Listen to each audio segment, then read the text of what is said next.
And now we're going to finish off the UFC 306 Sugar Sean O'Malley versus the Machine MERAB DVALISHVILI. Let's get right into it. But before we do, make sure you like, comment, subscribe, share, and follow, and hit the bell icon to get notified whenever I upload. Let's go. Like I said, the main event time: Sean O'Malley versus MERAB DVALISHVILI. MERAB is 17-4. His country is Georgia.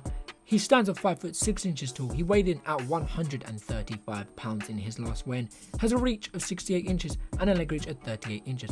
While Sean O'Malley, on the other hand, is 18-1. His country is United States. His height is 5'11" tall. He weighed in at 135 pounds as well in his last weigh-in, has a reach of 72 inches and a leg reach of 40 inches. Based off of these stats, Sean O'Malley has less losses. He has an extra win.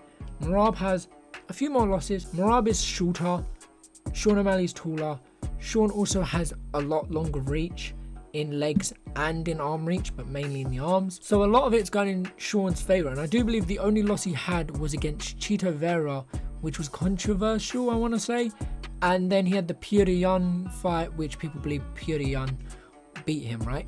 I'm right on saying that. I'm just making sure that I've got my factual information. And MERAB's MERAB, man. He's entertaining. He's cool. I like MERAB. But there's not much to go off here, so let's move on to win bias to see how they've got it done in previous fights. With Sean O'Malley having a 67% KO TKO, 6% submission, 28% decision, with an average fight time sitting at exactly 10 minutes and a knockdown average of 1. While MERAB DVALISHVILI, on the other hand, has a KO TKO percentage of 18, 6% submission, 76% decision, with an average fight time sitting at 15 minutes and a knockdown average of 0. They both have the exact same submission percentage. Sean has a lot more KOs and TKOs. MERAB has a lot more decisions. Does that mean this could be a boring fight? I don't believe it will. I believe no matter what, this fight will be entertaining from top to bottom.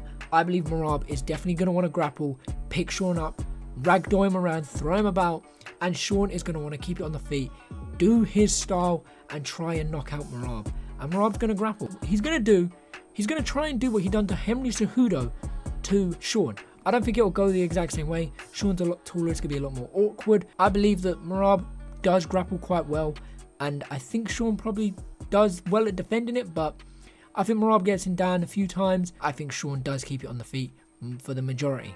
Now let's move on to significant strikes to see how they both compare in their last fights on the feet. With Sean O'Malley having an average of 8 punches landed per minute, 61% significant strikes, an average of 4 punches absorbed per minute, 62% defense.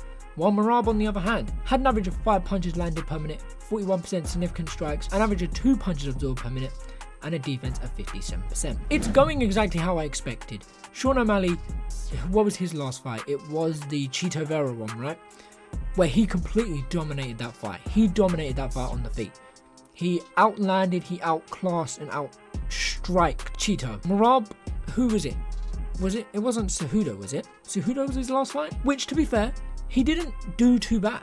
But when you compare it to Sean's stats, it's uncomparable. Sean's defense was a lot better. Sean's significant strike percentage was a lot better. His output was just a lot better. His absorbing was also a lot better. I believe if MERAB comes out very dominant and trying to stick it on Sean, he's not only got to be careful of getting caught with something, well, because Sean fights quite well on the back foot, but he's got to be very careful. He's got to stick Sean on the back foot, but not fall into any of Sean's games. He has to kind of stick and move. He can't just stand there and let Sean work him. He has to work and push Sean back, but keep that defense up, because Sean's just going to try and take him out.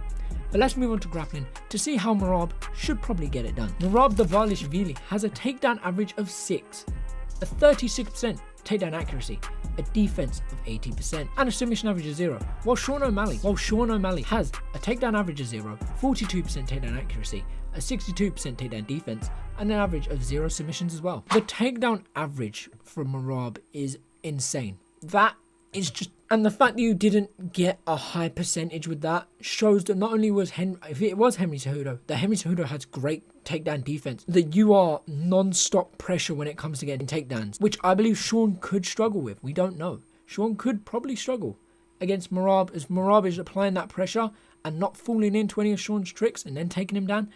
It could be a long night.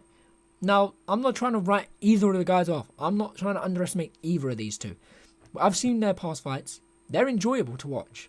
MERAB is a bit more enjoyable to watch outside of the octagon. Sean's enjoyable as well, but Merab's funny. But when it comes down to that night, it doesn't matter about their past fights. It doesn't matter about their training. It doesn't matter about that. It matters who's better on the night. It matters who truly is the champion of this weight division. I have predictions coming out tomorrow. But in my opinion, Sean O'Malley, keep it on the feet. Keep it long. Keep striking Merab. And Merab, use your head movement. Use your kicks. And try and catch Sean. Get in range. Get the takedowns. Don't showboat as much as you have in the Henry Cejudo fight. This is a championship belt. Take it as serious as you can. But that's just my thoughts and my opinions. What do you guys think? Who do you think wins and how do you think they win? Apart from that, I will catch you in a bit. And tomorrow, I will be doing the predictions and the live stream for Misfits 18, UFC 306, and Canelo versus Berlanga. I will catch you there. That's it from me for today. Hope you enjoyed. Take care and peace.